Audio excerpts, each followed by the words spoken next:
TradeBit.us अपने आप को सॉफ्टवेयर, मैनुअल और ई बुक्स के लिए ट्रस्टेड ऑनलाइन मार्केट प्लेस के तौर पर पेश करता है, जो यूजर्स को रिलायबल ट्रेडिंग एक्सपीरियंस देने का दावा भी करता है। ताहम करीब से मुआयना करने पर प्लेटफॉर्म मुतअद्दिद खदशात को जन्म देता है, जो इसे काबिल एतराज़ इन्वेस्टिंग चॉइस का इंतखाब बनाता है, जैसे अनक्लियर ऑनरशिप डिटेल्स से लेकर अनरियलिस्टिक रिटर्न्स प्रॉमिसेस तक। कई खदशात इसकी कानूनी हैसियत पर शकूक पैदा करते हैं।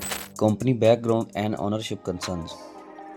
इसके बारे में सबसे ज़्यादा तशवीशनाक पहलू इसकी ऑनरशिप और ऑपरेशनल तफसीलात के हवाले से शफाफियत की कमी है। ये प्लेटफॉर्म अपने WHOIS डाटा को डोमेन्स बाय प्रॉक्सी LLC के ज़रिए छुपाता है, जिसकी वजह से सार्फिन ये तस्दीक नहीं कर पाते कि बिजनेस के पीछे कौन है।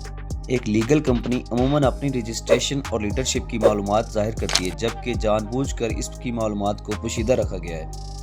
इसके अलावा कंपनी के कानूनी तौर पर रजिस्टर होने का कोई तस्दीक शुदा सबूत मौजूद नहीं है, जो इसकी क्रेडिबिलिटी और रेगुलेटरी तामील के बारे में सवालात पैदा करता है। Unrealistic ROI and business model. ये दावा करते हैं कि ये 15% तक प्रॉफिट देते हैं इन्वेस्टमेंट पर, जो कि एक मजबूत बिजनेस मॉडल के बगैर बरकरार रखना तकरीबन नामुमकिन है। इन दावों की हिमायत के लिए कोई माली रिकॉर्ड या सेल्स रिपोर्ट मौजूद नहीं है, जिससे ये बहुत मशकूक नजर आता है।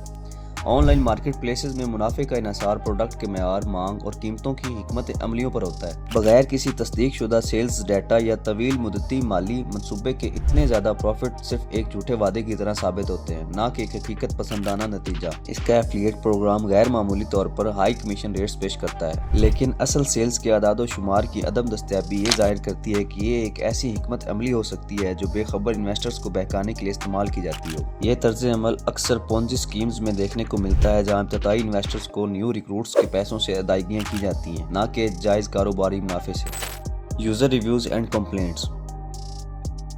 कंप्लेंट्स बोर्ड और ट्रस्ट पायलट जैसे प्लेटफॉर्म्स पर यूजर्स की राय का तजिया करने के बाद बड़े परेशान कुन नताइज सामने आते हैं, जैसे double charging on purchases, broken और non functional download links, difficulties in withdrawing money, unresponsive customer service. Security and transparency issues.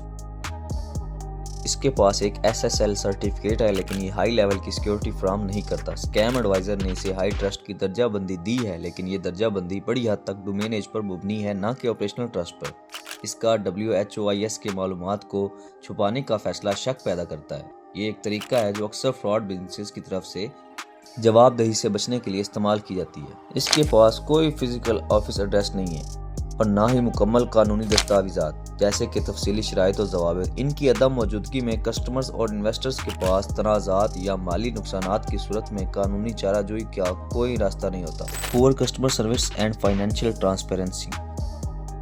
कई यूजर्स ने कस्टमर सर्विस के नुमाइंदों तक पहुंचने में मुश्किलात की शिकायत की है। काबिल एतमाद कंपनियां सपोर्ट तक आसान रसाई फराहम करती हैं, जबकि धोखाधड़ी करने वाले प्लेटफॉर्म्स अक्सर उस वक्त तक पहुंच से बाहर हो जाते हैं जब सार्फिन को मसाइल का सामना होता है। फाइनल वर्डिक्ट, अ likely scam.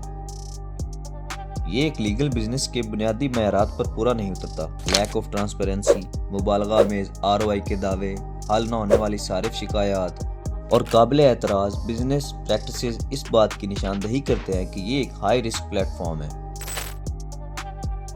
Final warning, potential investors को इनसे दूर रहना चाहिए।